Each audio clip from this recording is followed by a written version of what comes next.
E vabbè, amici miei, ci troviamo facendo buon martedì, è un martedì veramente pazzesco perché Maksimovic è il risultato positivo alla cosa e insomma Koulibaly poi è infortunato e quindi io ho fatto una storia. Cominciamo? È un martedì pazzesco. Sono troppi, sono onesti, ma rumori incredibili, rumori. Allora, sì, ma la facciamo breve. Questa praticamente è una breve una news, sai, tu, ultima ora, non deve essere lungo. Però c'è un cavallo di battaglia che mi interessa sottolineare e ricordarvi. Signori miei, i giocatori sono sui social 24 ore su 24. L'ottimo Evelyn, il moderatore che voi dovete scrivere sotto nei commenti, è viva Evelyn, perché è una bestia, cioè non esiste una persona più pronta sul pezzo di lui. Mi ha scritto di Maksimovic positivo prima che uscisse la notizia vera e propria, cioè evidentemente è lui che fa i tamponi, non ho parole. E insomma io la prima reazione è con Koulibaly, faccio la storia questa qua. Io lo so che voi state pensando, vabbè, ma tanto doveva giocare Rachmani con Manolas, non Maksimovic. Ma secondo voi è normale che quando si infortuna Koulibaly proprio Maksimovic esce positivo e dobbiamo stare senza difensori in panchina? Dove praticamente io mi dico attenzione, perché adesso attenzione ai cartellini gialli questi qua TVB, perché siamo senza difensori in panchina.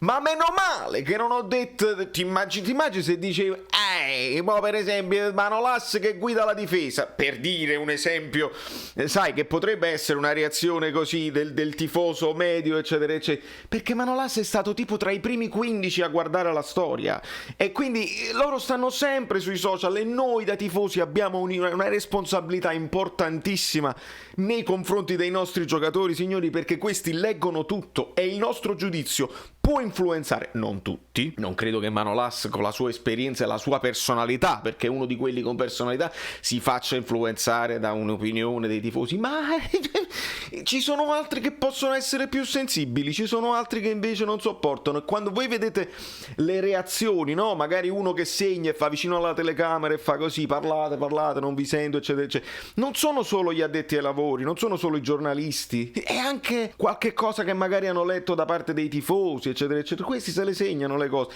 e noi possiamo influenzare in bene o in male, perché poi magari puoi anche dare una scossa e uno stimolo a far meglio le prestazioni dei giocatori stessi. Quindi ragazzi, io ve lo ripeto, io non sono nessuno, ma la community del Caffè Napoli è straordinaria, ma io su Instagram come Valerio Fluido non ho nemmeno 2000 seguaci.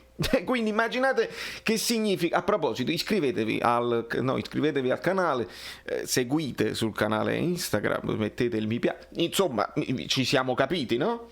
Questi sentono tutto, quindi attenzione quando siamo trancianti nei giudizi, perché non facciamo altro che spararci proprio nei cosiddetti da soli e poi dobbiamo piangere lacrime amare, latte versato. A proposito, devo dare il latte a questo. Da New York Valerio Fluido è tutto, e che martedì, Mamro Carmen.